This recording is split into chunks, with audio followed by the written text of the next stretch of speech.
So I started Dividend Stocks Rock in 2013 because I wanted to share my passion and my knowledge for dividend growth investing with other investors. But I had nothing to show for it. A lot of investors told me, Mike, you sound like someone that knows what he's doing, but you don't have any portfolio, you don't have any returns, so why would I trust you with my money? Fair point. In 2017, I decided to quit my job as a private banker and then work full-time on Dividend Stocks Rock. At that time, I thought, how about I create a live case study where I have a portfolio, I cannot add capital to it, and see what would be the result throughout time. 7 years later, I can now show you what I've done so far, but on top of presenting my results, I also want to show you how I shape my portfolio to get those results. And at the end of this video, I'm going to share my favorite stocks from the portfolio, the companies that I would buy today. So let's start with the result to see how my pension plan grew since September of 2017.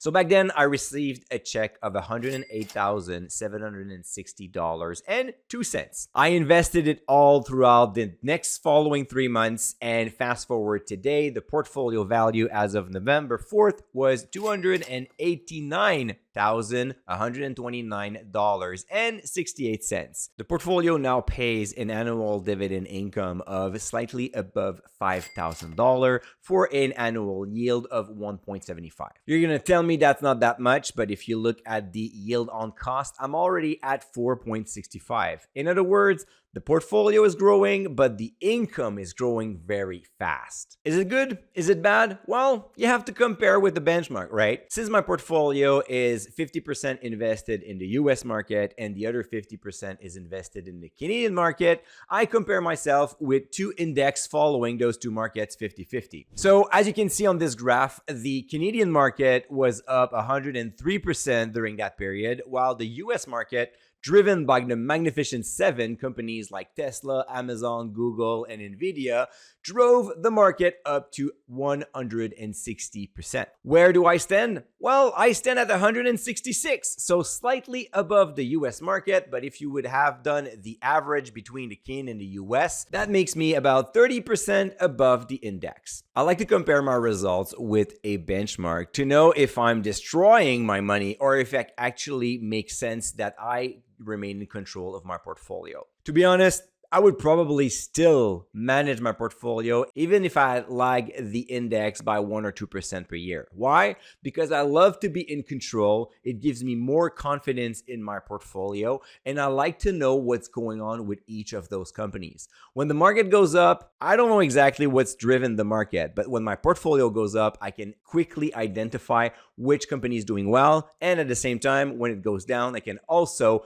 pinpoint where I should draw my attention and maybe sell some losers. Fortunately for me, I'm currently getting the best of both worlds where I can match the index and do actually a little bit better, and on top of that, remain in control and know exactly what's going on. So speaking of which, how did I shape this portfolio? Well, I started my research by looking at what I call the dividend triangle. So the dividend triangle is a set of 3 metrics that is the basis for all my research for a new stock in my portfolio. I look at revenue, earnings per share, and dividend growth trend over the past 5 and 10 years to see if the company is thriving. When you think about that, it only makes sense. I want to invest in a company growing their sales, because when they grow their sales, they are likely going to grow their profit. And if they grow their profit, well, they can grow their dividend. So a thriving business will have those 3 fundamental metrics growing steadily and at pretty much the same pace. To start my research, I use a stock filter looking for those 3 metrics. So positive revenue growth, positive earnings growth, and positive dividend growth. If you do not have this kind of stock filter, you can actually download the DSR Rockstar list that is in the link description below, where I offer you a list of roughly 300 companies on the US and the Canadian market showing those metrics. Those are obviously not just by recommendation, but it's a really good start if you're looking for some ideas to add to your portfolio.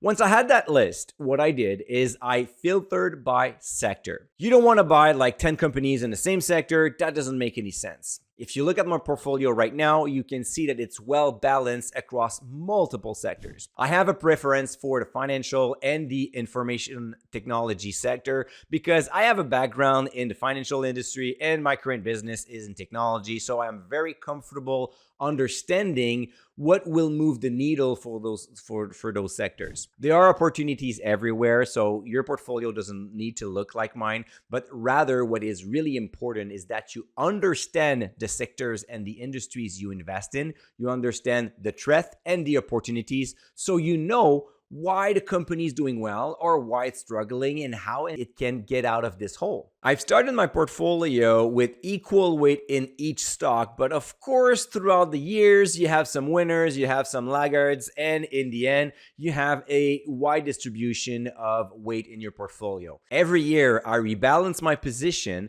by trimming my winners a little bit and then by buying those that are at the lower part. You can see that my top 10 is quite diversified, but those are pretty common names too. So I often get the question, Mike, in which stock would you invest today? The short answer would be, look at my portfolio. This is exactly what I would replicate tomorrow morning. But of course, some of them looks like better opportunities right now, right? So I highlighted 5 companies among my favorite from my portfolio. The first one is Brookfield. What I like about Brookfield is their diversification. They are invested in so many different types of assets, going from pipelines through energy center, data center, private credit, real estate. They are everywhere.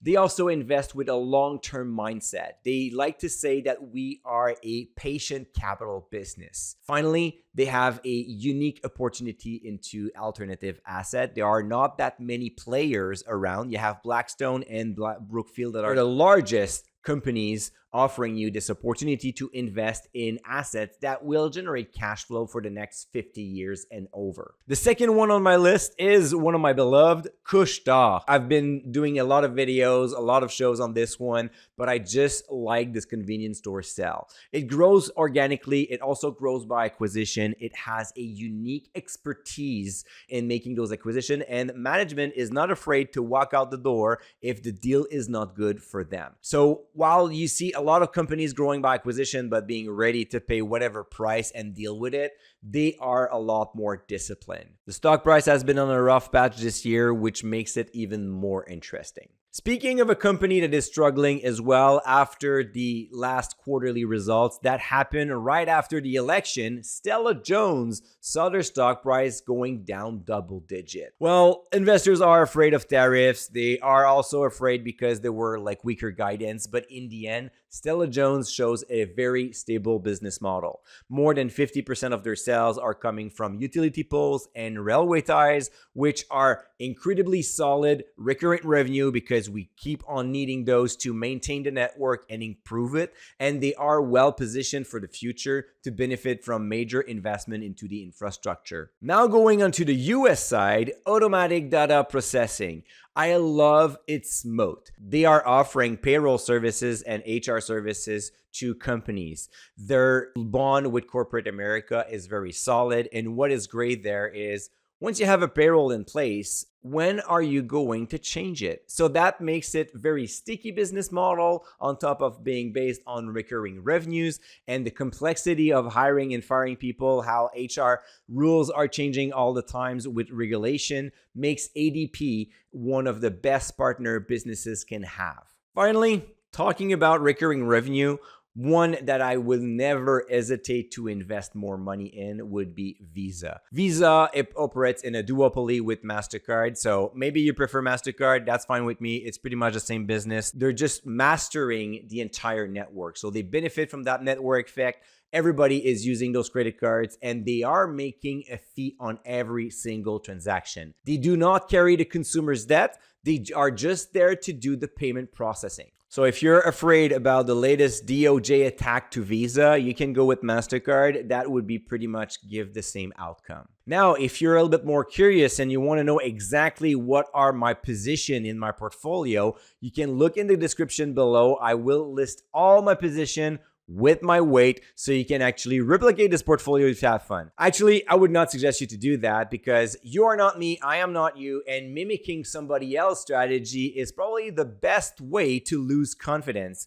because you can steal my ideas, that's all fine, but you cannot steal my confidence. So I would suggest that you start as an example with this portfolio, then add your own kind of flavor. So I'm going to see you in the description below. Let me know in the comments which kind of stock that you like from my portfolio, or maybe some modification that you would like to do. And we're going to talk again next Thursday for my next video. Until then, don't forget to stay invested.